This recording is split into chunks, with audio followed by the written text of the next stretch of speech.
Τα τελευταία 12 χρόνια, καλησπέρα σε όλους, μία περιπέτεια υγείας, ψυχικής υγείας συγγενικού μου προσώπου και συγκεκριμένα του αδελφού μου, βιαίως με εισήγαγε στον κόσμο των ψι.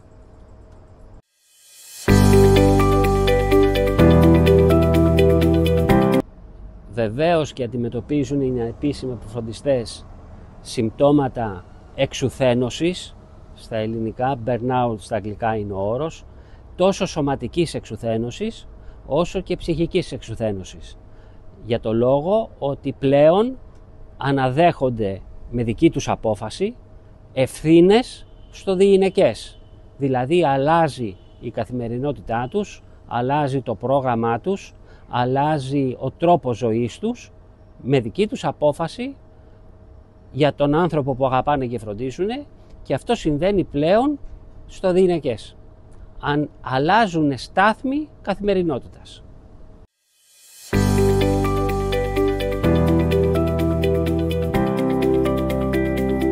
Βεβαίως και οι επαγγελματίες ψυχικής υγείας μπορούν να βοηθήσουν τους φροντιστές, αρκεί να λάβουν το αίτημα από τον φροντιστή, τον άτυπο φροντιστή.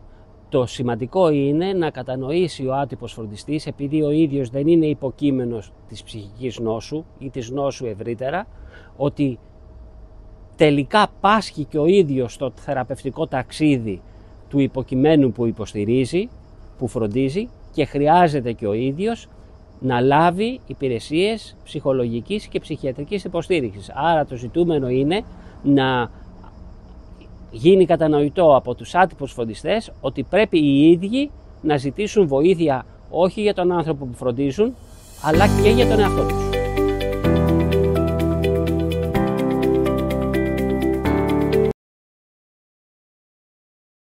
Οι ανεπίσημοι φροντιστές θα έλεγα ότι αντιμετωπίσουν μια ιδιόρυθμη συμπεριφορά από τη λυπή κοινωνία, κατά την έννοια ότι πολλές φορές, σε μένα προσωπικά έχει τύχει, γίνομαι λήπτης σχολείων που με ψέγουν ότι ασχολούμαι υπέρμετρα με τον άνθρωπο που φροντίζω, ότι κάνω τα προβλήματά του δικά μου προβλήματα, και στο φινάλε μου έχουν πει, αγαπητέ, να στο πούμε στεγνά, πάρκαρέ τον ή πάρκαρέ την κάπου και πήγαινε να τον βλέπεις μία φορά το 15ήμερο.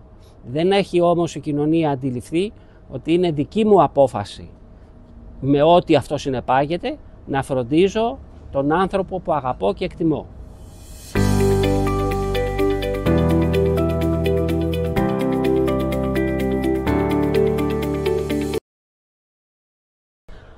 Θα ήθελα να απαντήσω κάπως ερεξικέλευθερα και εξωσυμβατικά, πηγαίνοντας σινεμά.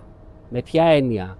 Εμένα προσωπικά με βοήθησε πάρα πολύ να κατανοήσω σε πολύ μικρό χρόνο τα συμπτώματα και το ταξίδι το θεραπευτικό στον κόσμο της ψυχικής υγείας του ανθρώπου που αγαπάω και φροντίζω, επειδή είδα σειρά κινηματογραφικών έργων στα σινεμά, κατ' ουσίαν δηλαδή σινεμά, που είχαν θεματική ανθρώπους που είχαν κατάθλιψη, ανθρώπους που είχαν διπολική διαταραχή. Είδα λοιπόν στο πανί της οθόνης την περιπέτεια, το βίωμα, και προσπάθησα να διακρίνω εάν αυτό συμβαίνει και στην καθημερινή ζωή, και σας προτείνω να το κάνετε κι εσείς. Δηλαδή να αναζητήσετε, να δείτε, γιατί τώρα πλέον στο YouTube και στο Google είναι πολύ εύκολο να βρει κάποιος ταινίες με θεματική γύρω από την ψυχική υγεία, και θα εκπλαγείτε από το πλούτο των ενιών και των εμπειριών που θα αποκομίσετε απλά παρακολουθώντας μία ταινία.